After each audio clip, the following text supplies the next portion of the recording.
it's Martin Kiernan here again at the SHEA meeting, and wandering around the abstracts, I bumped into a nice one by Olivia Hess, who works with Gonzalo Bearman's group at VCU.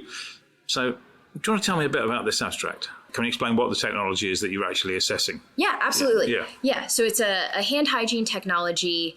It's a fairly small badge, but it is heavier than it appears, which is some of the hesitation with it. We have our nursing staff especially has lots of things on their badge. They'll have their ASCOM phone that they are required to carry around, in addition to other things that may pull their badge down.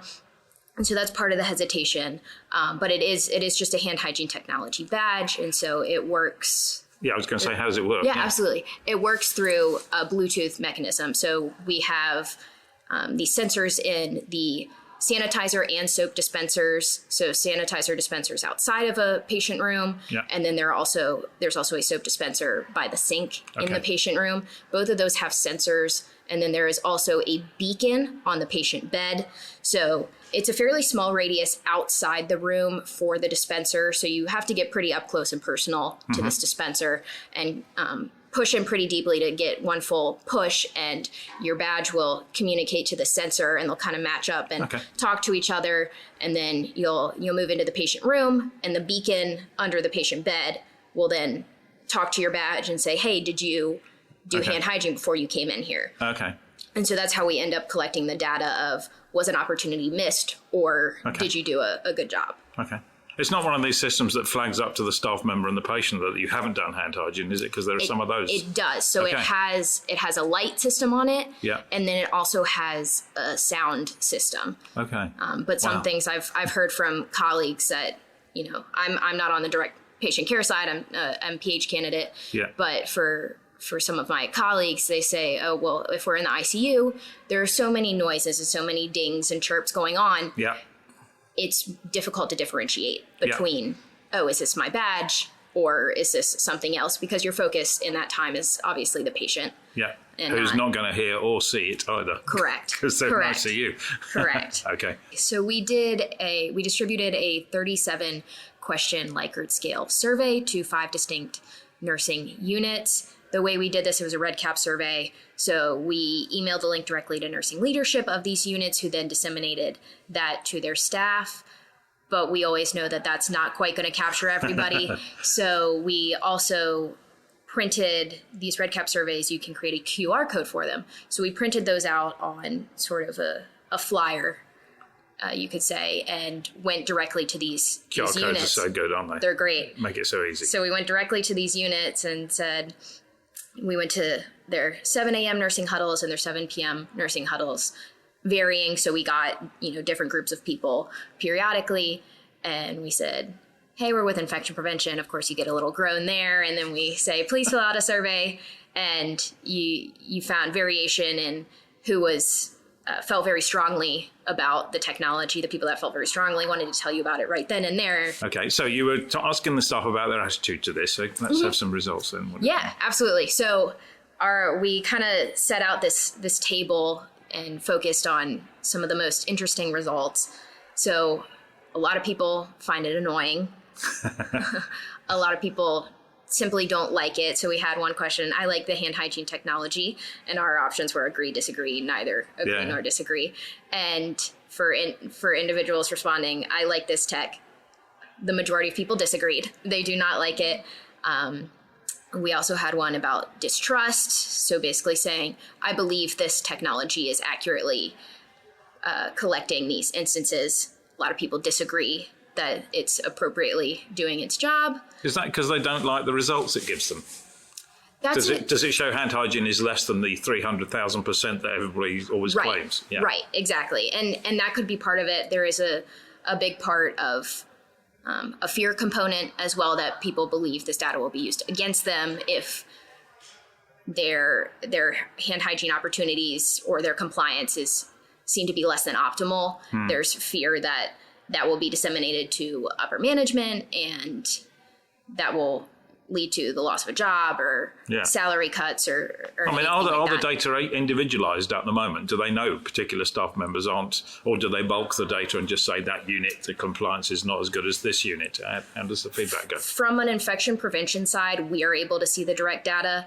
I do not believe that we disseminate direct individual to anyone beyond that. Okay.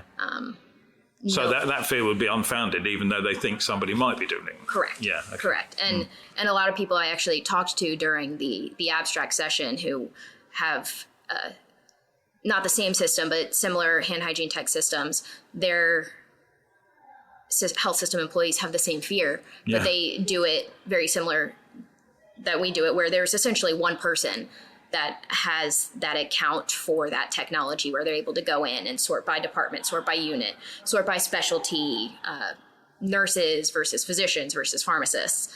And it's that one person that has it. If someone beyond that asks for that data, it's a cutoff of sorry, no. Okay. And so that was what one individual told me earlier today, which I thought was interesting. And I can't speak to whether we do that or not, but I know that we have not disseminated that. Okay. I mean, so how do the staff know how they're doing? I mean, they don't know how they're doing themselves, but they might as regards to their unit. How often is that fed back? I am not sure. We had our hand hygiene person step away to a different role. So we are kind of in a limbo right now of when that data is disseminated. And especially in my role, I've kind of worked with it on and off, especially since COVID and now that I've started my MPH program. So I can't speak directly to how frequently that data is disseminated, but I know it is less than when we initially implemented the system. So people don't like it. Correct. They don't trust it. Correct. Do they think it will improve patient care? So we had one question where it was, I think that this impacts patient care or detrimentally affects patient care. And people don't think it does.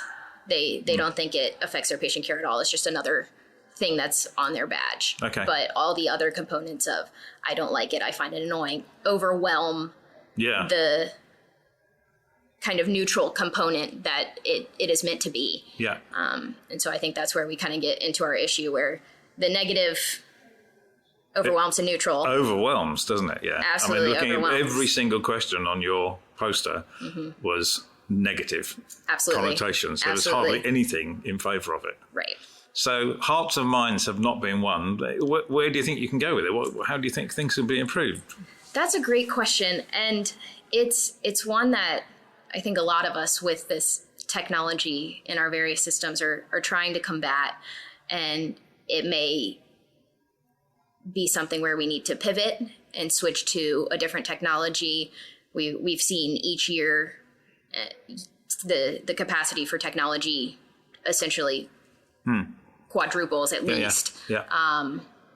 And so I think as we continue to grow in this field, technology continues to grow in this field, there's something that's going to pop up that piques everybody and says, hey, this may be it. But I think we're still always going to have those concerns of, I'm going to be penalized for this. It's a really tricky one. I've always used the mantra, nothing matters unless it's personal. And they're only seeing the negative connotation of this. And as I said to you earlier on today, I got asked to give a talk in Hong Kong about the future of hand hygiene. And I thought, well, if I knew that, I'd be very rich. But I thought if you could, at the end of your shift, click your badge and it gives you a personal printout of all the patients you've interacted with and what your own hand hygiene opportunities versus successful completion percentage for each patient was, that you might reflect personally and go, maybe I've not done so well today. Because generally I find healthcare workers don't go to work to kill people. Right. But so actually the only person that will get that data are them. So, and then they might start to think, because if I say you're terrible at this, people go through the 5 stages of grief, the denial bargaining, which is pretty much what you described. But actually, if they start to think, oh, actually, I've got a problem here, maybe I'm not doing as well as I thought I was, because people always estimate, there's a few other posters here showing that people always overestimate their hand hygiene, then that maybe might make a difference. And if there was some way you could change your system so that everyone gets a letter or a note just personally to them that was printed out and nobody really looks at it, so they could look at it and compare with the other people on their unit. Because very good evidence from years ago that if you gave surgeons their infection rate compared with their peers, they looked at their own practice. Yeah. Yeah, it was personalised, individual, not going up to management. Right. Do you think that system could be customised like that? I think it could be. I think that would rely on a more robust group of possibly IPs behind that technology, which, as we know in the field of epi, the bodies aren't there. Yeah. But I think we get around the bodies, and we are able to back that system and have that analysis where we're able to stratify by unit and send that out by individual and say, okay, Johnny, you are, compared to your fellow surgeons, here's how your hand hygiene practices are when you're on the surgical floor, ICU. Yeah. Yeah, and so breaking it down by that, I think, at least this is my mentality and quite the mentality of a lot of my peers in healthcare. We all want to be those straight A students. We all want to do the right thing. We're there for the patient. It's the mantra of do no harm. And so if we're able to look at our scores without letting everybody else know our score, we can then self-reflect and self-improve, like you're saying. And that's a great idea, and I think could definitely turn the tables. It'd be great if you could do a study where you randomise some units and then some get their own personal feedback and some don't, and see what impact that has. And then also do some qualitative talk to them. How much did getting your own personalised data actually influence your own practice, and how did you feel about it? That would be fascinating as well. Yeah. Okay. That's a great idea. Okay. Well, thanks very much, Olivia. Thanks very much. Thank you for having me. Really enjoyed chatting to you. Appreciate it. Thank you. Bye-bye now. Bye.